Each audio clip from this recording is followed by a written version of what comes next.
Welcome to Hoystory on Air, Season 1, Episode 14. It is Wednesday, November 19th, 2025. Thank you for joining me. We have a single topic show today. For the record, I'm kind of a gun guy. I own firearms. I know a lot about firearms. I've studied a lot about firearms. So I'm a gun guy. So today's show is a gun guy show. We have some interesting articles. Before I get into that, please, social media is down there. Please follow me on X, Facebook, Substack. Substack's kind of the important one. Appreciate if you'd follow me there. And of course on YouTube. So there are a couple of big gun control groups. They do studies, they put out media and whatnot. And in recent days, we've gotten two of them. I'm going to kind of touch on both of these. They're both really lame. They're both full of Bolshevik storytelling, as my father used to say to his high school students, because, you're not allowed, at least back then, was frowned on if you cuss. That's not the case so much anymore in a lot of high schools, at least. So this first article, this is from a group called the Trace. They do a lot of gun control. It's propaganda, is what it is. It's funded by Michael Bloomberg. If you ever wonder why newspapers and kind of mainstream website get guns so wrong so often, it's because it's websites and groups like the Trace, which educate those journalists. I attended a Pointer Institute. That's a journalism training outfit, nonprofit based out of Florida. Training that they did for here's how to cover gun laws and whatnot. And they had one of the bigwigs at the Trace, who done articles and whatnot. She was an editor, I think, at the Trace. Did not have on Steve Gutowski of The Reload, who is a pro-gun, pro-Second Amendment site, but he does straighter journalism than the Trace does.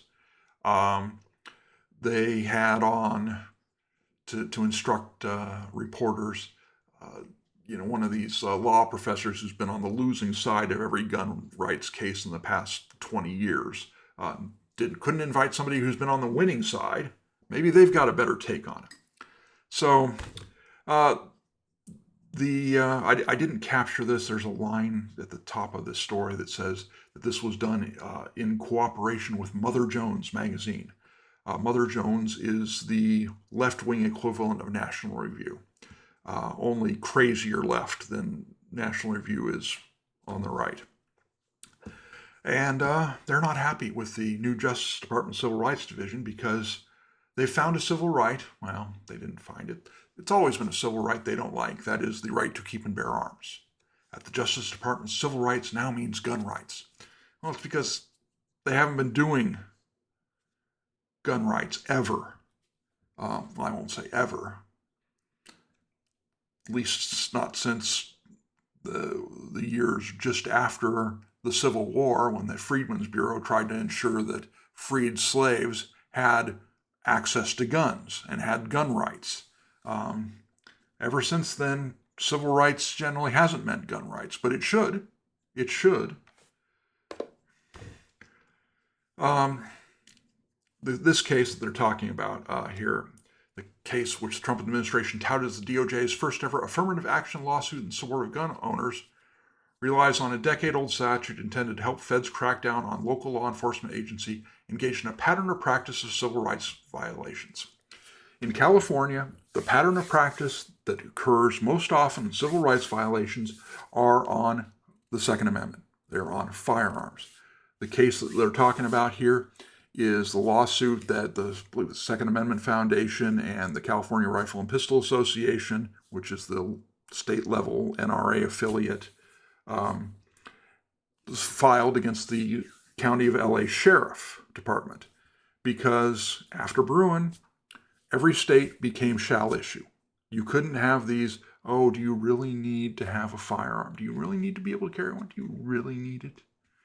And there were counties in California where you'd say, look, I want to carry a firearm because it's my Second Amendment right. Okay, we'll do that. Fill out the paperwork, run the background check, blah, blah, blah, and you'll get your license. And there were others that were absolutely no.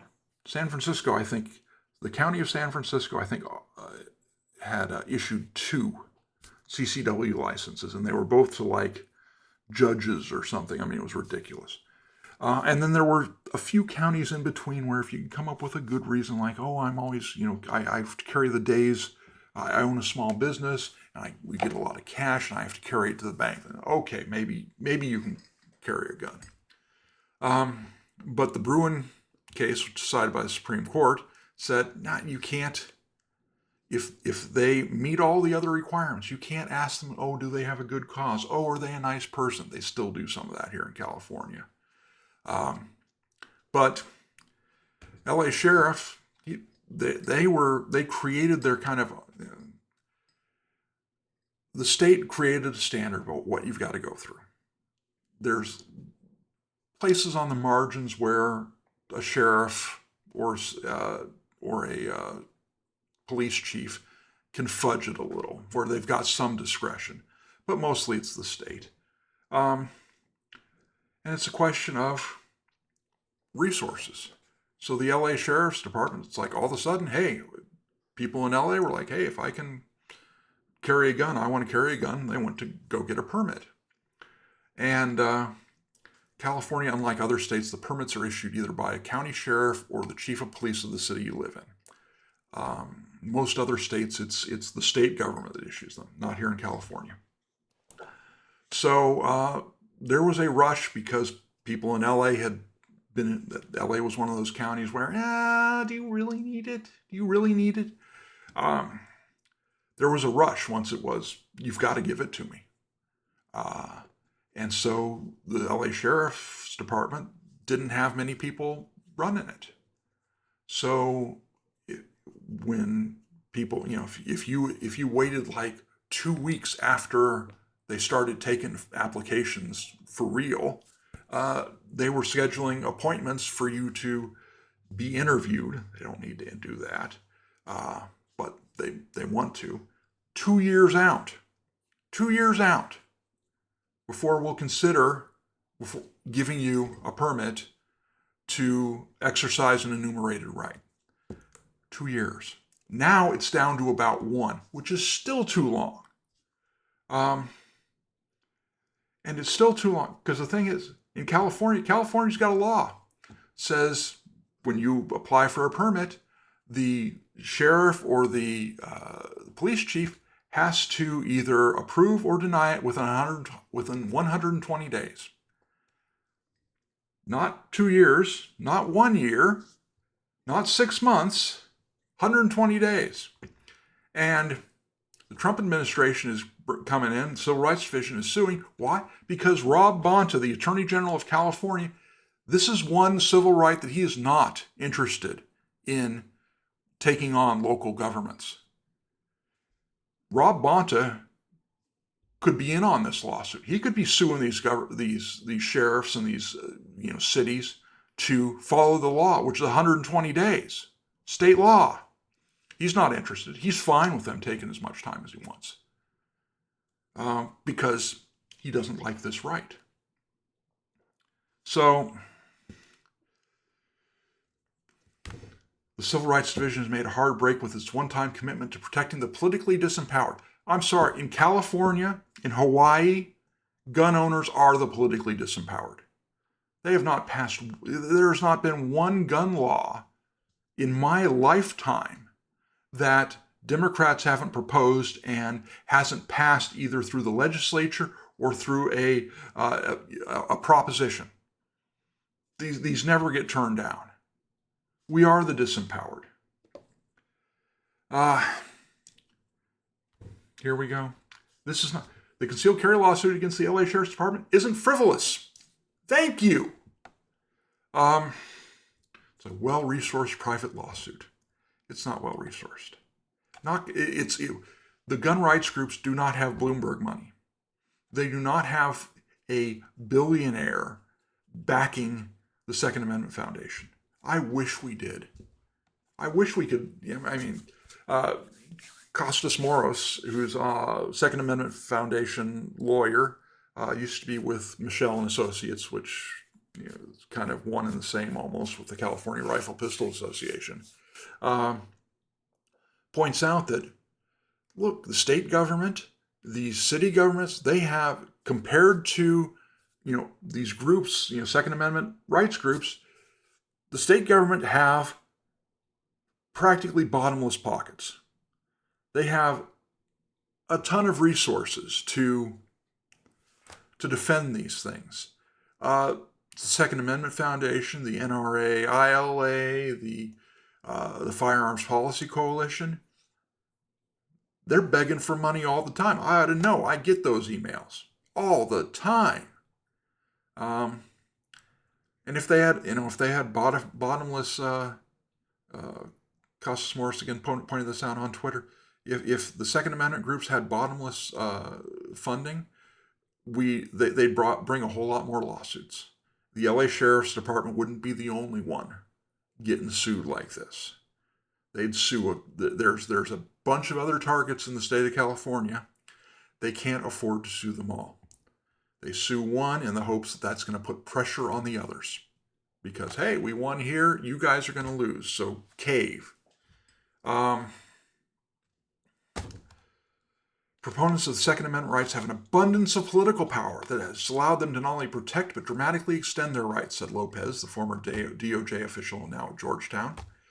Just because they don't always get what they want or because there's some process issues in getting them what they want doesn't mean they are a politically marginalized group. I'm not sure if Lopez is a liar or if I think it's a she. It just knows they're shoveling stuff. It's like, okay, this is the line I got to take. This is the game I got to play, because in California we are a marginalized group. We don't get squat of what we want. Just in recent years, I mentioned we have to pay $5 every time we want to buy ammo for a background check, which before California started it a few years ago, had never existed in the history of the United States, where you had to go through a background check to buy ammunition. They just recently passed an 11% surcharge tax or excise tax on all firearms components, guns, firearms parts. If it's a spring for a gun, 11% tax on top of everything else.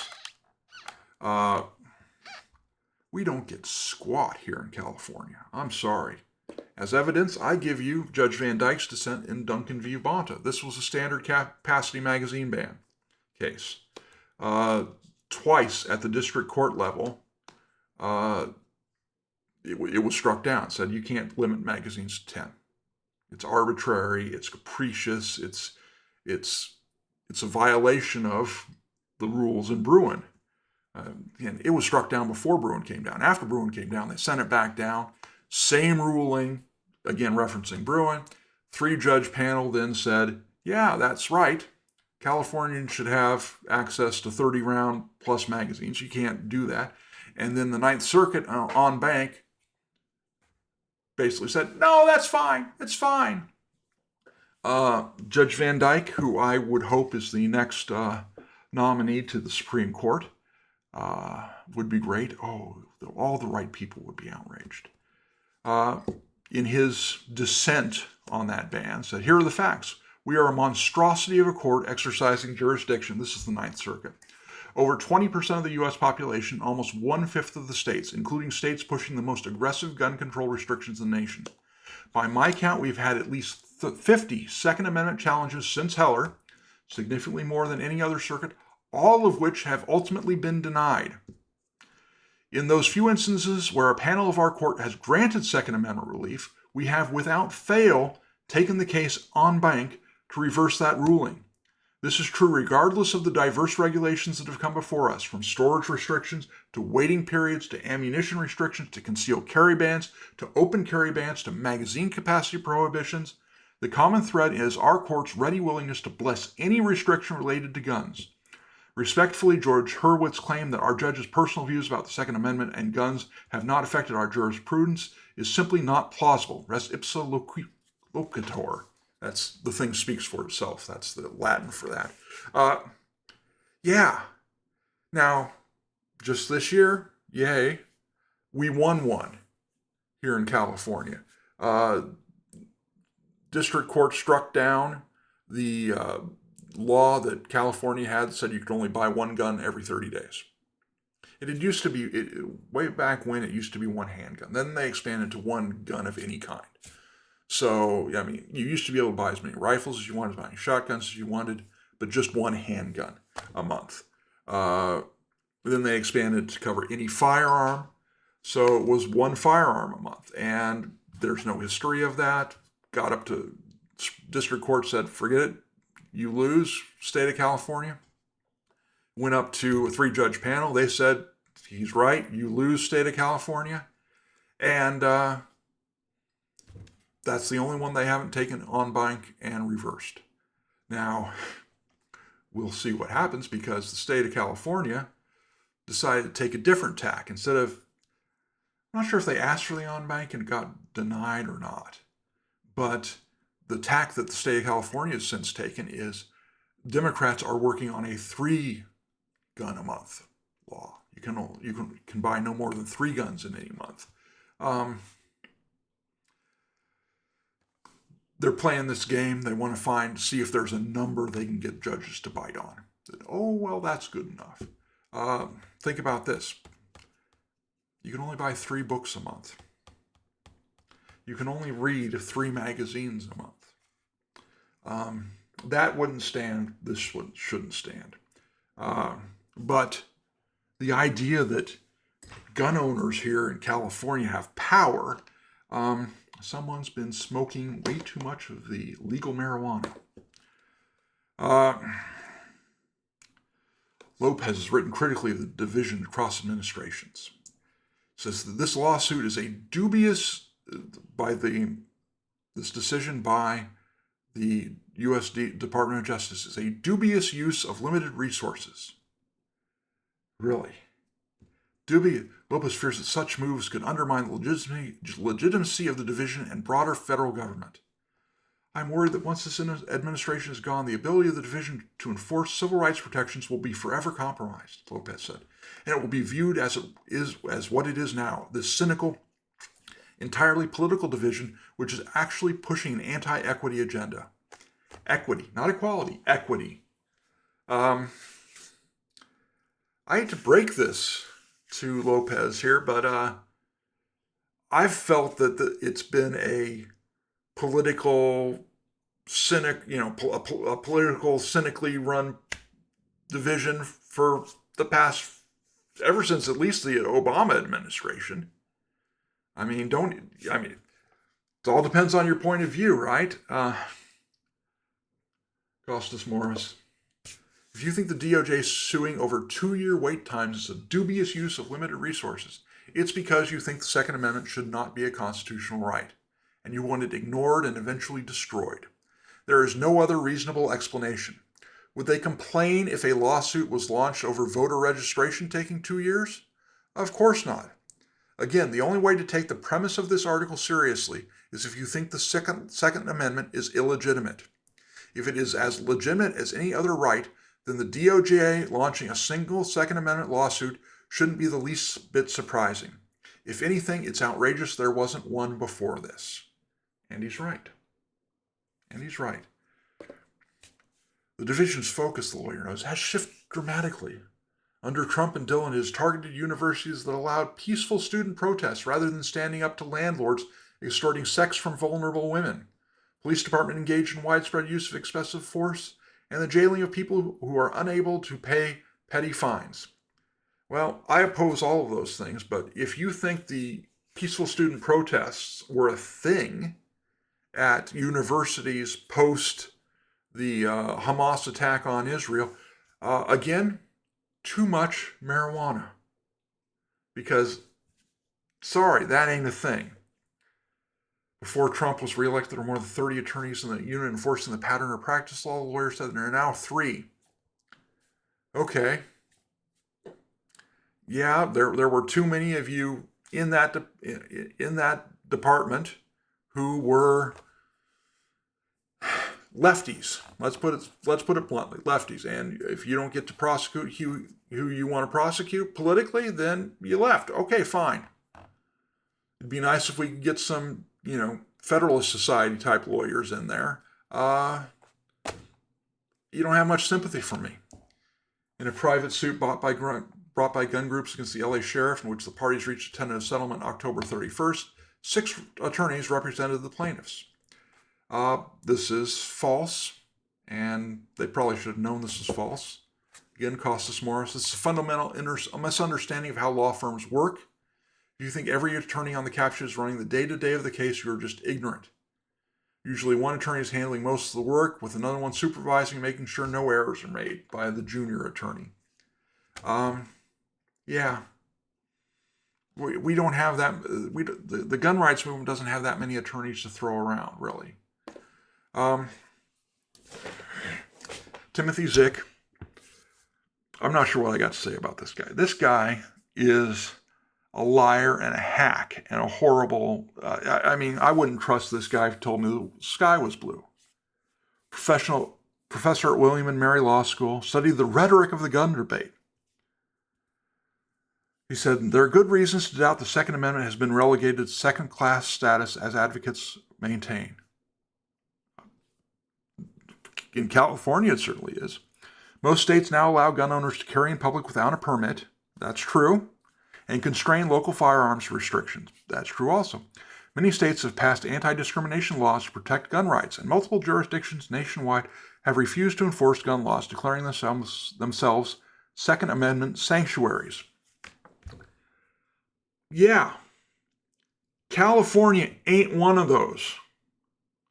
When I first got my concealed carry permit 10 plus years ago, I could carry on school campuses. In California, concealed carry permit holders were exempted from the ban on firearms on school campuses. And I did. I carried a firearm on school campus, not while I was working as a substitute, not while I was employed. But if I went to a football game, I had a gun in my pocket. Stuff happens. And then some guy here in the Central Valley, a vice principal at a high school or something, they were going through his bag or something on campus. They found a gun. Oh my gosh! But he had a concealed carry permit. And the state legislature said, no, we're removing that exemption. Even if you have a CCW, even if you've been vetted and have a CCW permit, you're not allowed to carry a gun on campus. At the point they made that decision, do you know how many cases there were in California where someone with a concealed carry permit had taken their gun on campus and fired it? I'm not even talking shoot somebody. I'm just even negligent discharge, even left it on a toilet or something. 0. It never happened.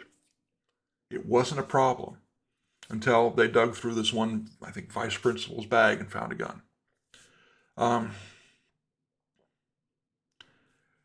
After Bruin, they passed a Bruin response law. Well, we respect Bruin, and it allows us to, and it's a horrible law, but it allows us to do this. And all of a sudden, where before I could go to a restaurant where they served alcohol, I could eat there with a gun in my pocket, as long as I didn't consume alcohol. Now I can't do that. I could go to public parks, walk around, take a walk, get some exercise, gun in my pocket. Now I can't. In California, they bragged that this Bruin response law was going to make it so that people who had been vetted, who received a concealed carry permit, could carry on some streets and sidewalks. That's it. We couldn't even carry him if we were going to a Turner's Outdoorsman. in a strip mall. And we got a concealed carry permit. In that same strip mall is an Applebee's that serves beer. It'd be illegal for us in California. It's still illegal for us in California to park in that parking lot that they share in that strip mall because the Applebee's serves alcohol. I'm not even going to the Applebee's. I'm not drunk. I'm not going to drink. I still can't park in that parking lot. That's how stupid California's gun laws are. Gun owners are not in any way an oppressed minority, Zick said. If anything, the Supreme Court and the lower courts are treating the Second Amendment as a super right. It has privilege status. That's a effing lie. That's a lie. I can't... The Glock 17 handgun comes with, standard in most states, a 17-round magazine, I'm pretty sure. Not in California. There's 10's the limit. Not in New York, 10's the limit. Where do they come up with 10? Oh, it's a nice even number. That's the only reason they came up with 10. It is not a super right. There are states that respect it, and there are plenty of states that are blue states that don't respect it. And the courts in those states are not defending the Second Amendment. Not happening. So that's the Trace article. This other article is from Everytown for Gun Safety. Disarming Fear, Debunking the Myths of Defensive Gun Use. I won't go into this one nearly as deep. It's garbage as well. But, that's what they do. Fact 1, communities across America are becoming safer each year. The facts do not support the world of violence portrayed by the gun industry. It's always the industry. It's the sell. I have not made a single dime selling a gun. I do not sell guns. But, gun industry. In reality, violent crime has recently been trending downward. FBI data shows that annual homicides decreased by 12% in 2023 from 2022, and by 23% through June 2024 in comparison to the same period the previous year. Assault-related gun deaths and injuries have followed similar trends.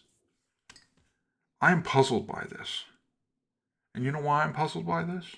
I'm puzzled by this because a couple of years ago we had the Bruin decision where the Supreme Court said if people want to carry a handgun, they get to carry a handgun.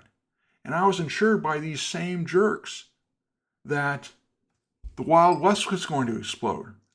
The number of shootings and everything was going to go up. Crime was going to go up because everybody be carrying a gun. No, it's gone down. Why? Because the criminals are still carrying guns, but so are the good guys. They don't like that. So how are we becoming safer? The one on the left is doesn't play automatically. Let's see if I can get it to play. Play. No, it doesn't go back. Go back. See if I get it to play. Oh, here we go. So, right to carry. Blue is shall issue. Green is unrestricted. Notice up there, Vermont. Unrestricted. Okay, it has been since it's found. Then Alaska. Don't need a permit. Don't need anything. Why is crime going down? I don't know. Could be correlation, could be causation. Don't know. But the lies we've been told about the Wild West breaking out sure don't seem to come true. Over on the right, that's what it is as of today. You can drive from Florida to the panhandle of Idaho and a permit's not required. Pretty amazing. I thought crime was going to explode. It hasn't. And then we get this. Defensive gun use occurs, and these numbers, I think the numbers are 10 times this. But even if they are, defensive gun use occurs in fewer than 1% of all personal and property crimes. Our analysis of National Crime Victimization Survey data show an estimated 69,000 defensive gun use incidents happened each year between 2019 and 2023. Okay, how many murders with a firearm have occurred each year between 2019 and 2023? Number's about 10,000, give or take 1,000 or two. So it's 5 times, 6 times, 7 times greater that guns are used defensively than murders, homicides. And then this next one, this I love. And in the majority of these uses, suspected perpetrators are unarmed. In fact, 58% of perpetrators are not armed with any weapon. So, the idea that if you're a victim, it's got to be fair.